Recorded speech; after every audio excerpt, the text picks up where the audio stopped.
Okay.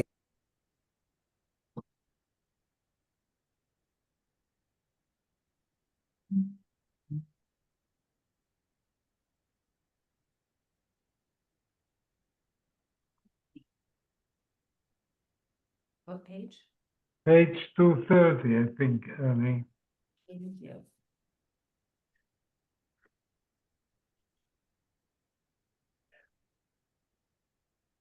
Why don't we go back to 228 and review the Hatmana? Oh, okay, no Okay. problem. What page? Hatmana and a hot plate. Yeah, Hatmana on a hot plate. Hatmana. Although we have learned that the overwhelming majority of poskim agree that leaving food on a hot plate does not itself constitute Hatmana, the halacha is more complicated regarding one who wishes to insulate a pot on the hot plate by covering it with cloth, towels, or other materials before Shabbos starts. We learned above that insulating with materials that do not add heat is permitted before Shabbos. However, in this case, although the covers are not a heat source themselves, they do help the food absorb the heat generated by the hot plate underneath. Does this qualify as hatmana that increases heat, which is forbidden before Shabbos? So you understand, we're talking about like wrapping a pot that's sitting on a hot plate with shmatas. Is that going to be a problem with hatmana?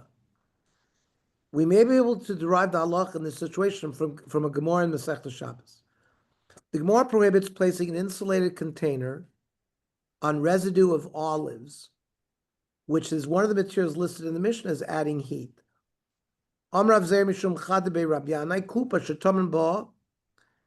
If you have a pot and you insulated food there,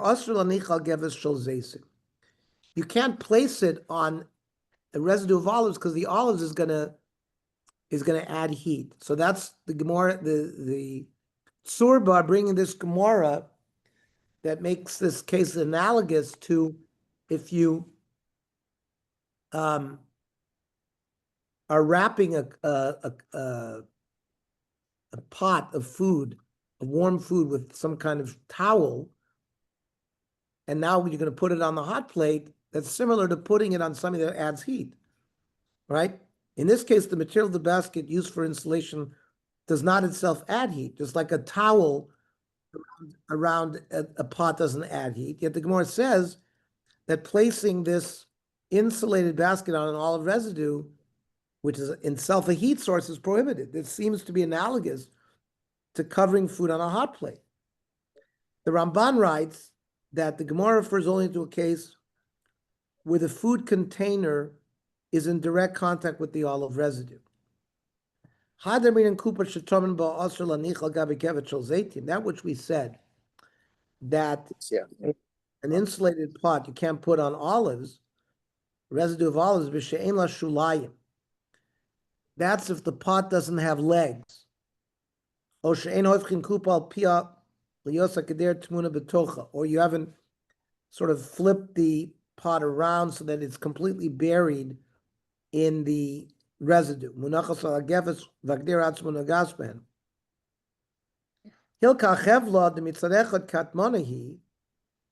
On one side, the olive residue, which is adding heat, is like hatmana. So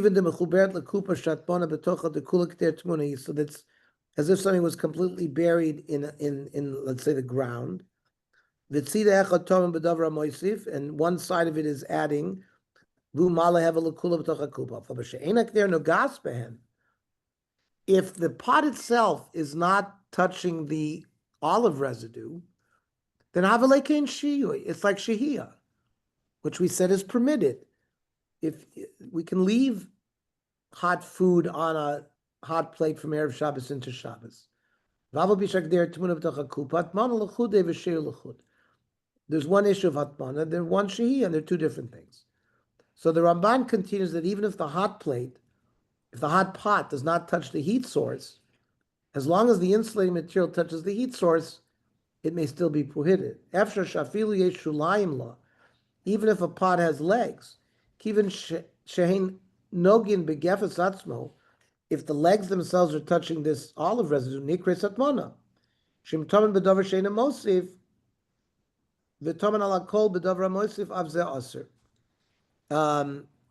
Putting something completely in something that does not add heat, and something that it's prohibited. Thus, according to the Ramban, Hatmana is forbidden if the insulating material around the food touches the material that increases heat underneath the food. Even the food itself does not touch the material underneath. But if neither the pot of food nor the insulating material surrounding it touches the olive residue underneath, Hatmana is permitted. The Rashba disagrees, claiming that as long as the insulating material inside the basket helps to transmit heat, such insulation is prohibited, even if neither the pot nor the basket touches the olive residue. So the Ramban in this case is Mekel the Rashba's Machmer. Nira demashlo asrukan ela b'shetamin b'kupa, hainu afilu b'she'ein shulei k'der of a kupa dvukim ot ne'gefes, even if it's not touching. Ela afilu b'tluya Allah, if it's hanging, suspended. They shumala handle since it adds heat. The tour takes the position of the Rambam, of the Rashba.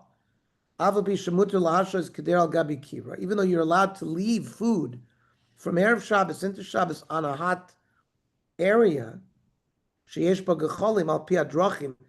long as it's gerufa ktuma, right? As long as it's covered, the flame is covered with a blech, as long as the knobs are covered, right? So he says even though it's permitted to leave food, if that pot is covered with shmatas, even though the shmatas itself don't add heat, but because there's a heat source, the fact that these things are wrapped in a towel and there's heat being added, it's insulating, and that's a problem. The Mishnah Berurah clarifies that this applies even if the pot does not touch the coals. You place the pot on top of the opening, not directly on the fire. Nothing's touching the coals. So based upon these sources, the Shmir Shabbos Hilchos writes that completely insulating a pot on the hot plate is prohibited even before Shabbos. Tzurba doesn't have Tzurba. Water. Sorry. You may not wrap a pot in some kind of insulating material, even from Erev Shabbos. This is certainly going to add heat, especially when it's on a heat source. Like you put a shmata on top of you have a top of a pot, like a pot cover, of all gabi plata chashmalis, or if it's on an electric plate. In spite of the above, Rav Ovadia Yosef quotes several achronim who report that the custom is to be lenient, in accordance with the view of the Ramban, that one may insulate a pot on top of coals or a heat source with materials that do not increase heat, provided the pot does not touch the heat source underneath. He concludes that there is a basis for this custom, although he recommends being stringent regarding a pot being heated by flame. However, he claims that there's no reason to be stringent regarding a hot plate, which bears no similarity to coals, which could be stirred. Says the Rav Ovadia Yosef in the Abiyah Omer, Ulam Hagaon Avram Even Tova Bishut Chuda Meshulash, because of Harov Noagu Lahakel. The majority in this dispute between the Ramban and the Rashba, have paskined leniently, like the Rambam. Shekadai Ulismoch Lav, so you can rely on the Ramban. Because of Alzeh Rav Zocher LeYitzchak, Sha'af Shemaran Lo Pasak Ken, even though the Shulchan Aruch didn't paskin that way, if Shashakach Yamin Agami may ken it, maybe that was the Shulchan Aruch's minhag. Kodim Shnis Pashu Ramaran, before the Shulchan Aruch paskin in the Shulchan Aruch. Kosher came to plata, certainly in a hot plate. There's no stirring the coals of that. Hilchach ein lochush klal, is that there's no problem. Rak b'geder shal psila shal neft. But if you're on a gas burner, nachon lochush, La Rav Yoinav Arashba, Moran HaShulchan Aruch, Laniach Klei Rachav Al Hakdeira. To place a wide vessel on the pot, to place the cloth on it, so that the cloth should not cover the sides of the pot. So,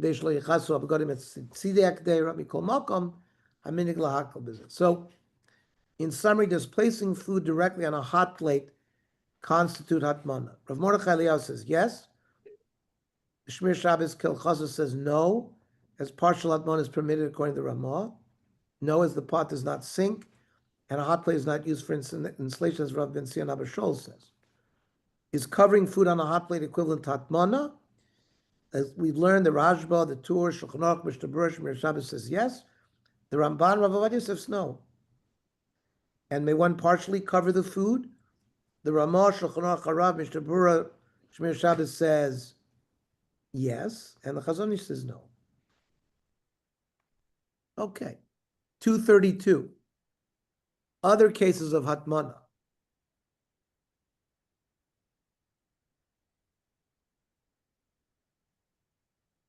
Okay. This is the last shiur of that we have of cooking. And all of the we've spent volume 17 and pretty much 3/4 of volume 18 in Bishul and the things around Bishul, like Hatmana, Shehiyah, Chazara, right? This is the last little segment, and then we're going to go into a new malacha of dash and schita, like squeezing, and the other malachas, those are the next malachas in the Lamented malachas. Very relevant, believe it or not, because it was the style in Israel for people to buy these covers over their hot plates, Susie says it was a style in Israel to buy these covers, like cloth covers that were placed when you had pots on a hot plate or a blech, they would have these covers that you would place over I it think I have three to hold in heat. I think 3 different people gave me them as gifts. I never used them because I thought Susie they says would she's start been a given fire. 3 people have given her this as gifts. But never But so we used it. see that never used it. the stringent view is not to use it. Susie says she hasn't used it because she's afraid that it's going to start a fire. I'm sure some people But you can see that there are leniencies. The Ramban, the Ovadia Yosef are lenient regarding that issue. Okay. In addition to the case of Hatmana that have already been discussed, the Gemara posts other scenarios in a cliche. The Gemara quotes a Baraisa in which Rav Shimon ben Gamliel Hatmana plays only in the primary vessel where food was cooked, the Kli Rishon, right? The pot on the fire where the food was cooked in that pot, that's called a Kli Rishon. When you go and remove the food from that pot and you put it on a dish, so the dish is a Kli Sheni. Or even if you put it in a serving vessel and bring the serving vessel to the table, the food in the serving vessel, that Kli is a Kli Sheni. The Gemara explains that one who empties the contents into another container is clearly not concerned about heating up the food. He knows that the food's going to cool down now. So even if you took that Kli Sheni and put it into the ground and insulated it, it's not a problem. There's no reason to fear that it will perform a malacha. The urn in which the water was boiled. But let's say they transferred the hot water from the primary urn to a secondary vessel, mutter. We're talking about insulating the pot, so we're not allowed to do it to the Kli Rishon, but to the Kli Sheni mutter. Hashda kri komakir lo, because it's already cooling on, and the whole problem with Hatmana is because we're going to concern he's going to heat it up. We're not worried. We're not fearful that he's going to, cause it to get hot again. The Rambam clarifies that this leniency applies only when insulating with materials that do not add heat. But you would not be allowed to use material that adds heat, even to a Kli Sheni. In Pina Tavshil B'Shabbos, if you removed food from a kli rishon on Shabbos, mikaderish and Bishul, but from the pot that it was originally cooked. You can insulate it. You can insulate it with things that don't add heat. So the Chazon Ish writes that keeping water in a thermos flask is permitted, right? Let's say you take a thermos and you fill it up with the urn, with the hot water from the urn, right? Your primary hot water source. So the thermos is going to be a kli sheni. So even though the thermos there's insulation around that kli sheni, you're allowed to use it. According to this, it seems that pouring water from an urn into a thermos like on Shabbos was permitted. V'nir lefi zeh demuter la'aros mayim mechem lebagbuk termu b'Shabbos. Tafilu im nachshov es termu kimutman b'moichin. If we view the thermos as something covered with shmatas, akati yesh kan heter shel kli sheni. It's a kli sheni. V'afshar the kli marutz of svivo b'beged l'choshev Hatmana. That it's not considered, the vessel has built-in cloth there. It's not considered Hatmana. That Hatmana is only with an external cloth. The logazer al hatmina sakli bebeged avalitim betoch kli eno bechlal Hatmana. But putting the hot water in directly into a kli, maybe we don't view it as Hatmana. There are kol kli megin amash. It's the whole vessel that's protecting what's inside. Shlo yitzdan meherav lo asu litem betoch kli b'Shabbos. So Rav Simcha Bunim Cohen, in the book The Shabbos Kitchen, permits wrapping a baby bottle for the same reason. Thus, if the need arises to insulate hot food on Shabbos, one should transfer the food to a kli sheni and insulate the second container. So based on this rule, a baby bottle filled with a warm drink, the baby bottle is a kli sheni, may be wrapped in a towel to retain its heat. Insulating food with food. Another variation of Hatmana, which the poskim address, pertains to insulating within another food. Would it be forbidden to insulate one food within another food, such as placing kishka wrapped in a foil inside a cholent? Hello? You used to, right? You used to What? take a piece of kishka in a silver foil and put it in the cholent. Before Shabbos. I understand, but Now they're saying what? would it be forbidden to insulate one food within another food, such as placing kishka wrapped in foil inside a cholent, or placing a cold food in hot water due to Hatmana? The Mishnah Berurah writes in the name of the Achronim that inserting a vessel containing cold food or liquid into hot water is indeed prohibited due to Hatmana, even when there is no question of Bishul. But you're not doing it when it's hot water. You're doing it when it's right when you start it, like when you make. Atzva Achronim, she'asur likach kli. You can't take a kli, v'tocho mashket sonin, inside is cold water. V'latchovoto b'Shabbos, can't do it on Shabbos.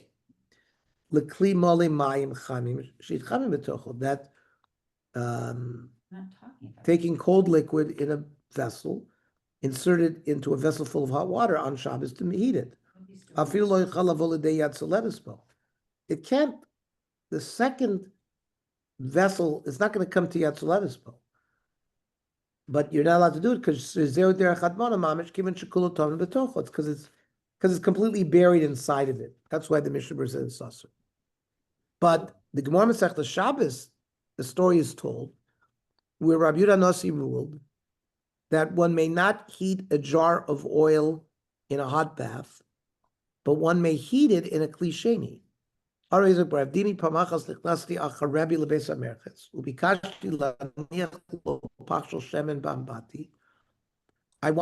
to put a flask of oil into the bath water.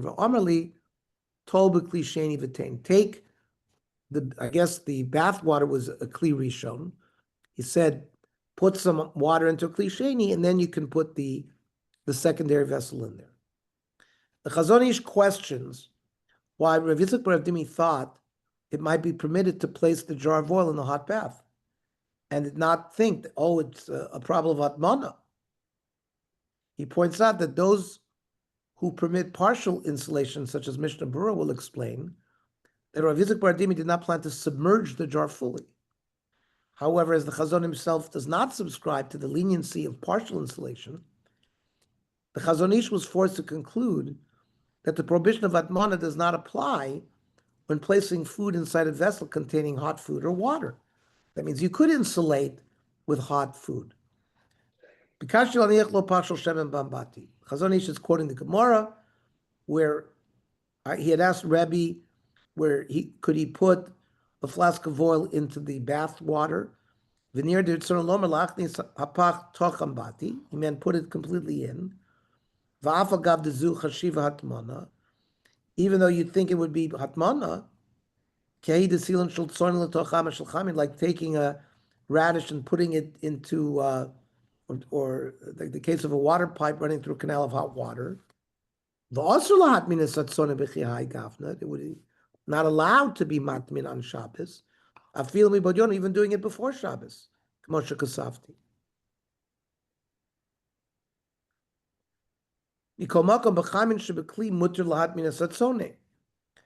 But you can insulate with food or with hot water. You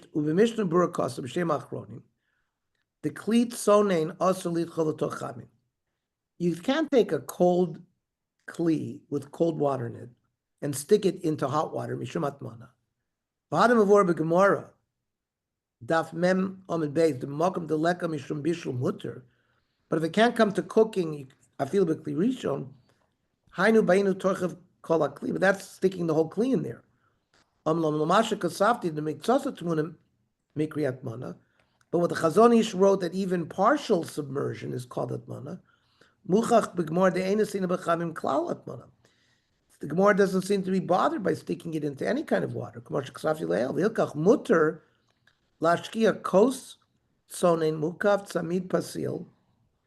You can submerge a sealed cup in hot food or water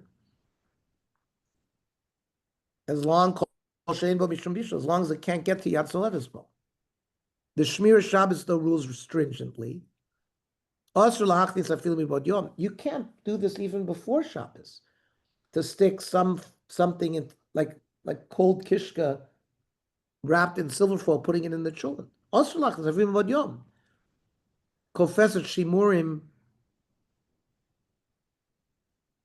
a closed can,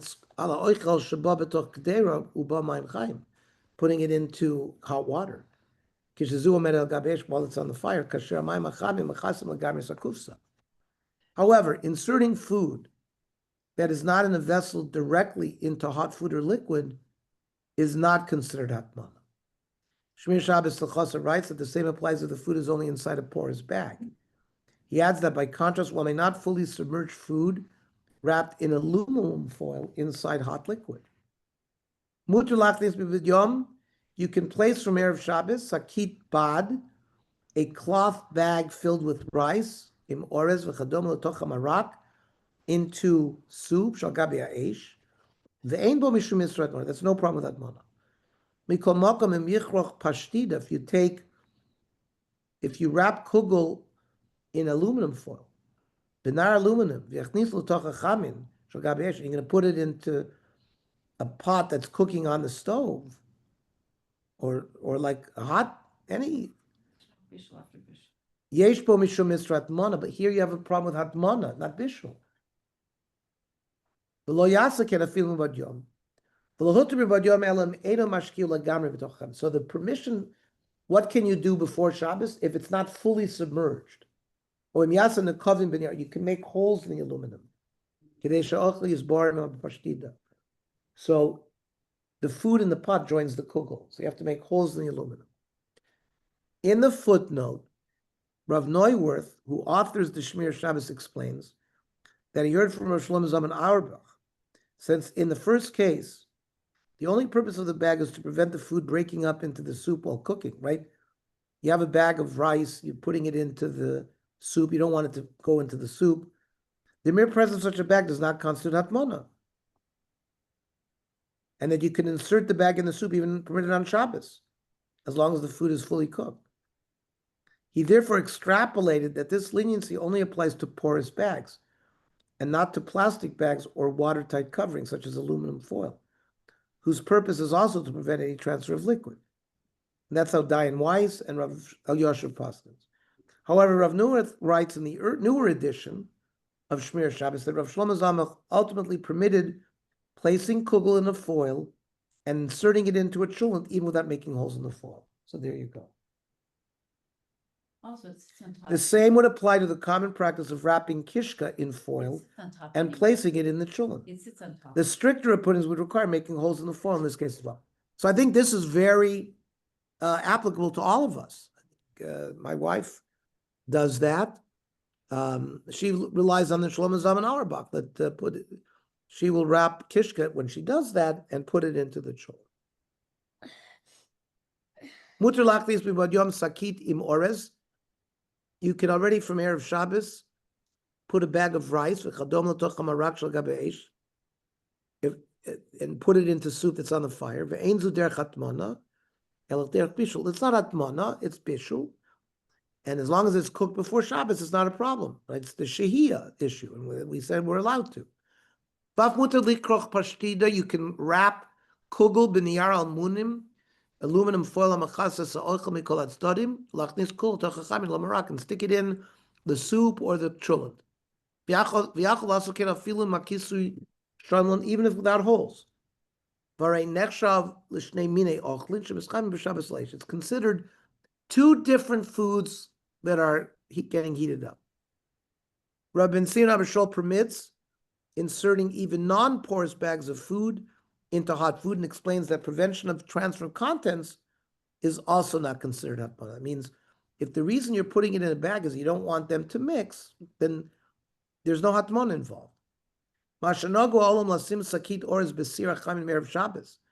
People put a bag of rice in a pot of hot food before Shabbos. There's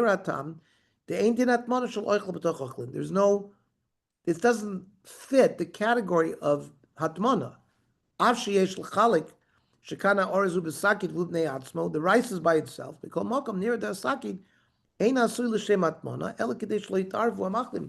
You're putting it in the bag because you don't want the two foods to mix. And Rav Ovadia Yosef agrees that one may place food in any bag or wrapped in silver foil inside hot food. That's not a problem with hatmana. Regarding the broader leniency of the Chazon Ish, Rav Yitzchak Yosef, the son of Ovadia, quotes his father as having ruled that this can be relied upon only for the sake of a baby when you warm milk by submerging it in hot water. Now comes slow cookers.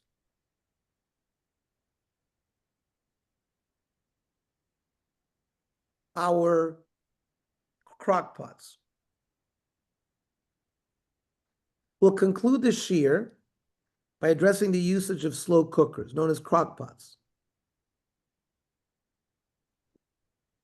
There is a source given in the footnote 38 if you want to know more details. Many people leave cholent in a slow cooker to heat during Shabbos. So, gentlemen, we've been through Chazara, Shehiyah, Hatmana. Now let's put it together and use all of the principles we've learned and see how it applies to cooking cholent in a crock pot from Erev Shabbos. How do we avoid any problems by doing that?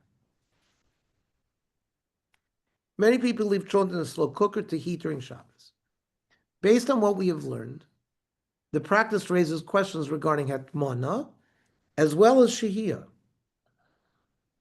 Again, according to those who follow Chananya, Shehiyah is only a problem if the food is not cooked to the level of Michael ben Drusoy. That means, according to Chananya, if the food has already been cooked, either 1/3 or 1/2, before Shabbos starts, there's not a problem with Shehiyah. So Rav Shlomo Zalman rules that using a slow cooker in the normal manner is a violation of both of these prohibitions. And as a solution, he proposes inserting a small metal container under the inner pot. This allows the slow cooker to be treated as grufa tuma, so that shehi is permitted, and also creates a clear gap between the heating element and the pot, thus negating hatmana. So like putting silver foil inside. A slow cooker covered with aluminum foil. See the picture there? The kivan shagdera. But Ernie, that means that a crock pot is okay, because it does, that's what it does. No, but it wants you to put a piece of silver foil in between the crock pot and the pot. Yeah, but the crock pot is covering the elements. It's not on the element. I know, but it wants you. We're going to have other leniencies, but according to Rav Shlomo Zalman, you have to do something to your crock pot. You got to make it grufa ketuma. Let's learn. Kivan shakadere matavshil mechusa umutmenes kula. This pot, which has the cooked food in it, is entirely or mostly covered and submerged within this electric heater. B'toch machshir chimu machashmali. Ein ma'ad ha'avish shebeineim, the little bit of airspace between is not considered nechshav ke'eina mutmenes. It's not considered not insulated. It's considered insulated. Kiven shekachu aderech levashel gam b'masachol. U'ledati areza choshev mamish hatmana b'davra moisif hevel. So Rav Shlomo Zalman is saying that a crock pot is hatmana, which is adding heat. Ve'ein lahakel afilu b'mevushel kol tzorcho. He says this is a problem even if the food's completely cooked before Shabbos. You're violating the principle of Hatmana. Ach la'achar shra'iti et hagderot v'nishati akach amarti she'osr gam b'shehi ula'achzer. So he saw these pots, and he says using them on Shabbos you have a problem of shehiyah and chazar as well. Rak yatzti lo lasos k'der pshuta shel pach.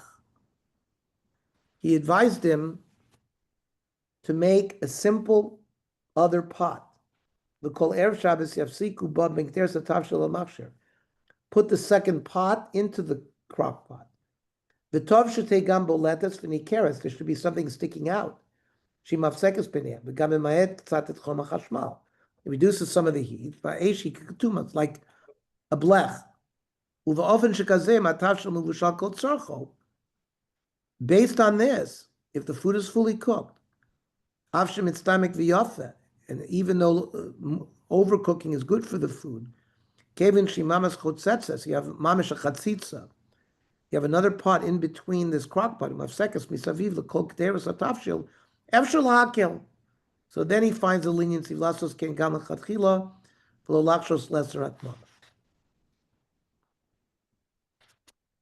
Now, Rav Vosner argues that since the lid of the pot is uncovered, leaving food in a slow cooker over Shabbos is only prohibited according to poskim such as the Chazon Ish, who forbade partial atmana. Most of the poskim said partial atmana is okay.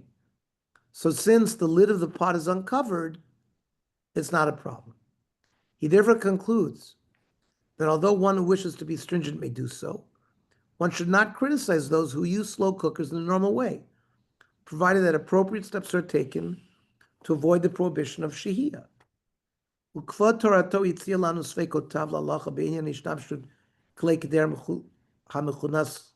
Slow cooker. He says that Rav Shlomo Zalman, his honor, or in this case it was written to him by Rav Yitzchak Rubin of the Orcha Shabbos. He was in doubt, does this violate Hatmana because it's adding heat? According to Vade Ladasa Shulchan Aruch. If it's on the coals, it's certainly Hatmana. So doing it that way would be prohibited. Is it considered partial Hatmana or Neben Kiven Meshach Goivak Der Mechusa? Since pretty much most of the pot is covered, it's considered choshev ki gavna Hatmana. So vaday muchach da kol toli b'zeh im mechusa gam lamala. So Rav Wosner says if the crock pot is not covered, that's the differential feature. Im ki yofa heir kvot Torato miloshen Rabbeinu Tam b'Sefer Yashar, the daito datmona asura kishemutman rubo kulo. Rabbeinu Tam said it was Hatmana is prohibited if it's either the majority or all. Vaday das Rabbeinu Tam came of Alenza das Rama, but the Rama was more lenient. L'chein lo nelami iti masha kosav Maran HaChazon Ish. V'imkein vaday yesh makom lachmir l'mi sherotzeh. Whoever wants to be stringent can be stringent. Aval kashel halacha l'tchos to be Rama. We can't push aside the Rama, who was a mefurish, straight out Rama. Shenim shechu achrav kama v'kama gdol achronim. Many achronim followed the Rama. Ubi prada magen Avram. Rama kosov shekein noagim. Lakein oimer betach devadei mishrotz lachmir yachmir. Who wants to be stringent can be. Aval laharish al elu shekein matim zein biadenu. But those who are lenient, we shouldn't rebuke. But he's saying that we have to keep the slow cooker uncovered. Rav Wosner suggests, I'm looking at footnote 42, the controls on the slow cooker also has to be covered as a reminder not to adjust them. Others suggest covering a large amount of the inner part of the outer cylinder with aluminum foil in a manner that is visible from the outside, like the picture. Don't you do that, Susie?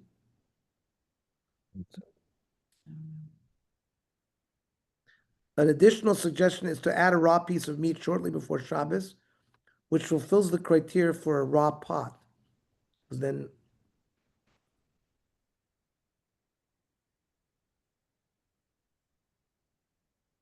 many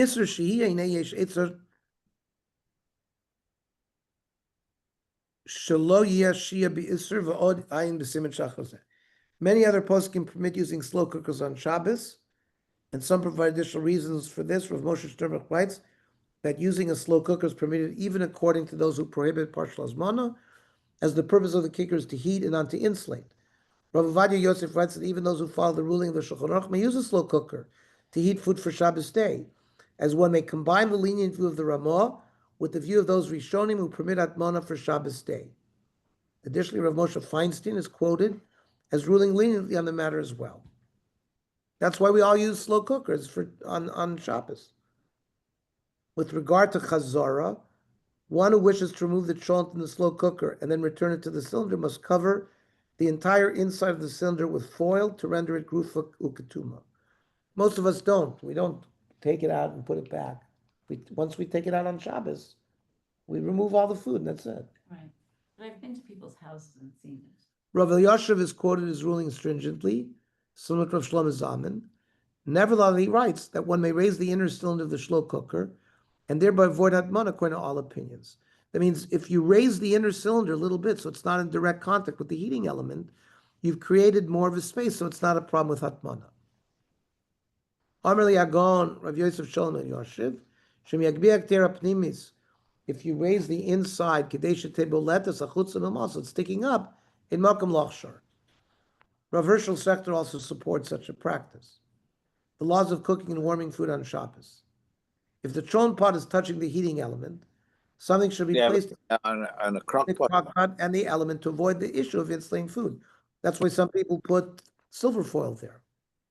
Yeah, but on a crock pot, it's impossible to raise it's on top of the element, but it's impossible to raise it. How do you raise it? You'd have to put like a metal razor there, or put some silver foil there. Hmm? Tuna Silver foil. again, small one, empty. Or what? Tuna. Okay. Many today, listen, Walter, this is the Eitzah. Place small balls of aluminum foil on the bottom of the inner cylinder to accomplish this goal. And Rav Willig agrees. Rav David Ribiat suggests lining the inside with aluminum foil. That's what Susie does. Certain minor adjustments can be made on the crock pot whereby this halachic dispute can be circumvented.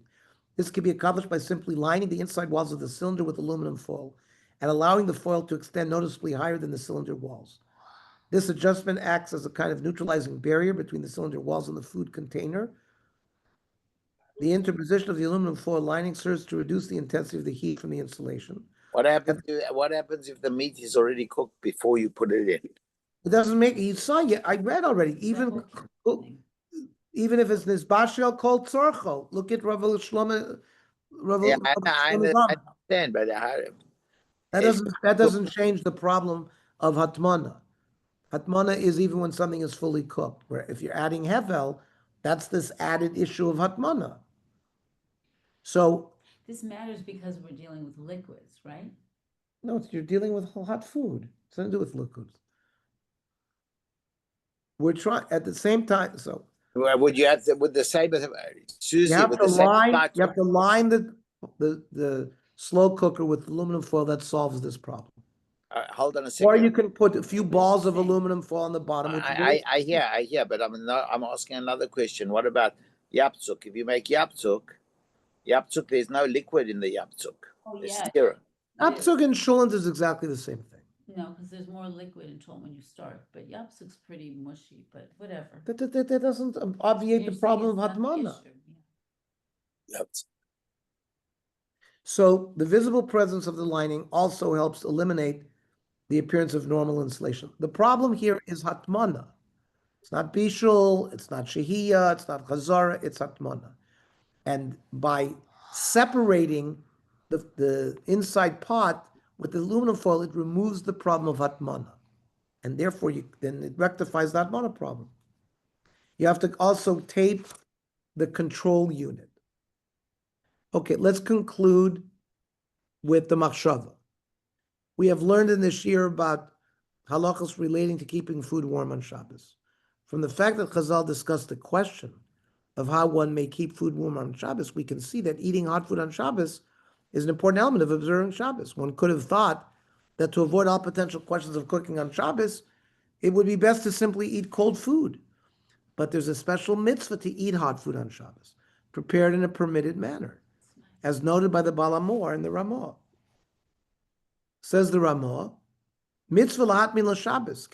It's actually a mitzvah to go through all of this process of preparing our food so that we can eat it in a permissive manner, hot food on Shabbos.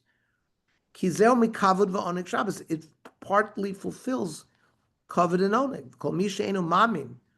Someone who says, we're going to prohibit eating hot food on Shabbos. The Ramah says he's an apikoris. The Piskei Teshuvos explains that one who refuses to eat hot food on Shabbos is suspected of heresy. This was a practice of the Karaites, who denied the validity of Chazal's tradition, our oral Torah. In accordance with their laws, they did not eat hot food on Shabbos. The Piskei Teshuvos also elaborates on the physical and spiritual blessings of eating hot food, specifically cholent. Ki akaroim lamdu, the way the Karaites learned the Torah, the pasuk that says "Ki lo savaru eish b'chol mashvasechem," don't kindle a fire.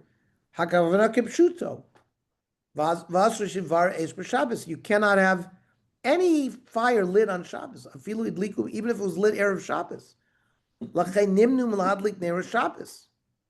They didn't light Shabbos candles. They didn't allow hot food to be eaten. Afilu tmunim v'lo ala eish. Even if it were just buried in the ground and insulated, never put on the fire, they wouldn't eat it. Because of like a Maris Ayin.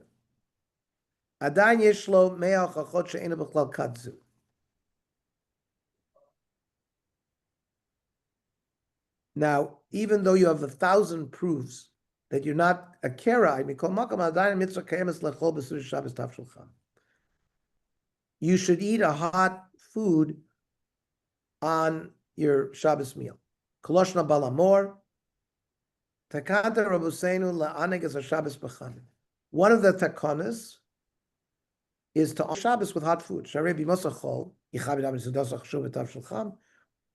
the week, our dinner or our main meal will also have a hot meal.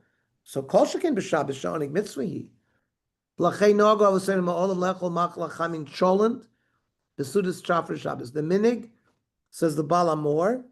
The Baal HaMor lived. Baal HaMor is a Rishon, 1400s, something like that.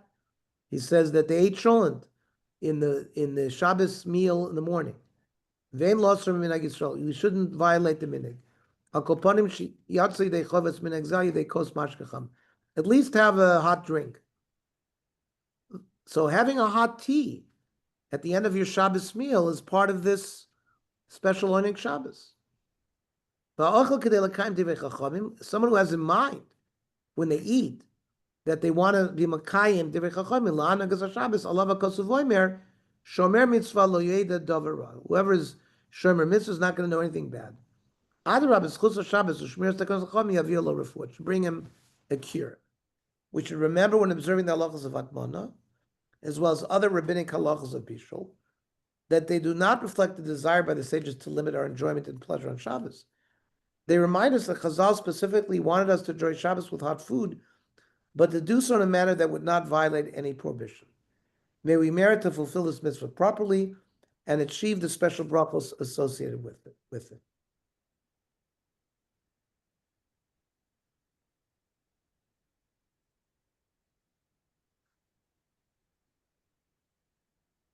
So let's just remember that why did the Chachamim decree Hatmana? Because you might end up reheating the pot after you discover that it's cooled. So it's a gzeira.